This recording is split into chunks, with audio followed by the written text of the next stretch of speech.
আজকের রেসিপি আমের ক্যান্ডি। এটা বাড়িতে বানানো কিন্তু খুবই সহজ। আর আম শেষ হওয়ার আগে অবশ্যই রেসিপিটা তৈরি করুন, আর 3 মাস পর্যন্ত সংরক্ষণ করে এটা খাওয়া যেতে পারে, কোনো রকম কিন্তু নষ্ট হবে না।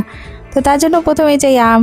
তো আমাদের গাছে বেশ কিছু আম ফলেছিল, আমি সেখানেই চলে এসেছি। সেখান থেকে আমি ঝাঁকা দিলাম, আর এখান থেকে 3টে আম বেশ বড় বড় সাইজের পড়ে গেছে, সেটাকেই খুব ভালো করে ধুয়ে নিচ্ছি।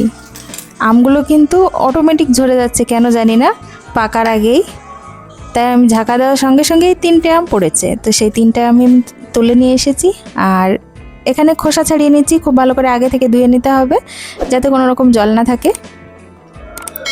এবার এটাকে গোল গোল করে কেটে নেব। আপনারা চাইলে পছন্দ মতো যে কোনো সাইজের কেটে নিতে পারেন, কিন্তু গোল শেপটা দিলে দেখতে কিন্তু তৈরি হওয়ার পর অনেকটাই ভালো লাগে, যেটা আপনারা প্রথমেই দেখতে পেয়েছে। তো আমি এখানে গোল গোল সাইজের করে কেটে নিয়েছি। আর দেখুন, আমটা কিন্তু অটোমেটিক নষ্ট হয়ে যেত পরে, হয়তো আটির আপনারা কালারটা দেখে বুঝতে পারছেন কালো হয়ে গেছে ভিতরে, যার জন্য ঝাঁকা দেওয়ার সঙ্গে সঙ্গে কিন্তু আমটা পড়ে গেছে। তো সবগুলো আম আমি এখানে কেটে নিলাম। এবার এটাকে সাইডে রেখে গ্যাসে বসিয়ে দিয়েছি একটা কড়াই, আর তার ভিতরে দিয়ে দিলাম 1 বাটি চিনি। আপনারা চাইলে কিন্তু গুড় দিয়েও এটা তৈরি করতে পারেন। 1 বাটি চিনির ভিতর দিয়ে দিলাম 2 বাটি আম।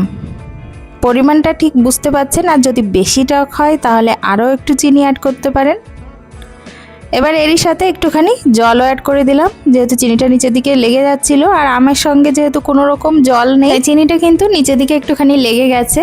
তা অবশ্যই আপনারা প্রথম দিকে একটু চিনির সঙ্গে জল মিশিয়ে নেবেন, তাহলে আর নিচে লেগে যাবে না। তো লেগে যাওয়ার ফলে কোনোভাবেই কিন্তু রেসিপিটা নষ্ট হবে না, হালকা একটু ক্যারামেলের কালার মতো আসবে। এবার এর সঙ্গে দিয়ে দিলাম 1 চিমটি লবণ। টেস্টটা ব্যালেন্স করার জন্য এখানে একটুখানি লবণ অ্যাড করেছি, আপনারা চাইলে বিট নুনও অ্যাড করতে পারেন। এবার এটাকে মিলিয়ে ঢাকনা দিয়ে ঢেকে রেখে দেবো 2 থেকে 3 মিনিট।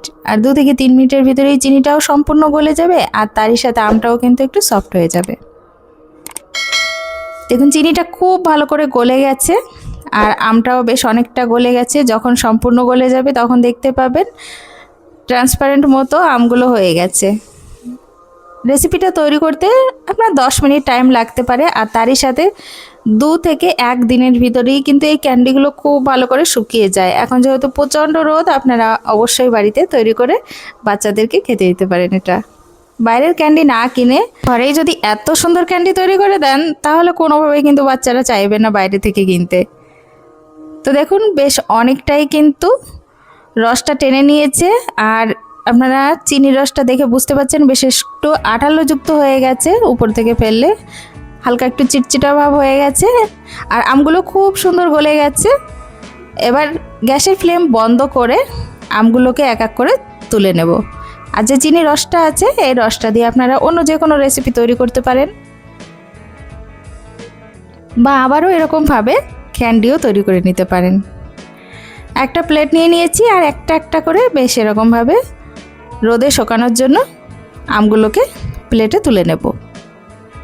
যদি রস অবস্থায় তুলে নেন তাহলে কিন্তু এটা শুকাতে অনেকটাই টাইম লেগে যাবে। দেখুন, ট্রান্সপারেন্ট মতো হয়ে গেছে, আর ঠিক এরকম কিন্তু সেদ্ধ করে নিতে হবে। এবার রোদে দেওয়ার জন্য কিন্তু থালাটাকে নিয়ে চলে এসেছি একটা টুলের উপর, এরকম বাইরে রোদে দিয়ে দিলাম। আর প্রায় এটাকে শুকাতে আমার 2 দিন টাইম লেগে গেছে। রোদ যদি বেশি থাকে তো একটু উল্টো পাল্টা দিলে 1 দিনেও শুকিয়ে যেতে পারে। শুকানোর পর দেখতে বেশ এরকম টাইপের হয়ে গেছে। এখন এটাকে চিনির গুঁড়ো বা সুগার পাউডারের সাথে কোট করে নিতে হবে। এরকম দেখলে বাচ্চারা কোনোভাবেই খেতে চাইবে না, তাই অবশ্যই একটু চিনির গুঁড়ো দিয়ে কোট করে নেবেন, তাহলে দেখতে পাবেন দেখতেও সুন্দর আর খেতেও আরও মিষ্টি। চাইলে আপনারা এভাবে চিনির গুঁড়োটা উপর থেকে ছড়িয়েও দিতে পারেন, আবার চিনির ভিতর একটা একটা করে এরকম কোট করে নিতে পারেন। এভাবে কোট করলে মনে হচ্ছে বেশি সুন্দর লাগছে। তো সবগুলোকে কোট করে নেওয়ার পর এখন আপনাদের ফাইনাল লুকটাকে দেখিয়ে দিচ্ছি। দেখুন, দেখতে কতটা সুন্দর লাগছে। বলেছিলাম রাউন্ড করে কাটলে ঠিক এরকম শেপ আসবে। দেখুন, দেখতে বেশ অনেকটা সুন্দর দেখাচ্ছে। এখন এটাকে আপনারা সংরক্ষণ করতে পারেন প্রায় 3 মাস পর্যন্ত। যে কোনো এয়ারটাইট কন্টেনারে রেখে আপনারা যে কোনো সময় খেতে পারেন। বড় হোক বা বাচ্চা, সবাই এটা কিন্তু খুব পছন্দ করবে। তো রেসিপিটা ভালো লাগলে অবশ্যই চ্যানেলটিকে সাবস্ক্রাইব করে রাখবেন পরবর্তী রেসিপি পাওয়ার জন্য, আর অবশ্যই কমেন্ট করে জানাবেন যে কেমন লাগলো। তো আজকের মতো এ পর্যন্ত বন্ধুরা, ভালো লাগলে বাড়িতে আপনারাও ট্রাই করুন আর এনজয় করুন।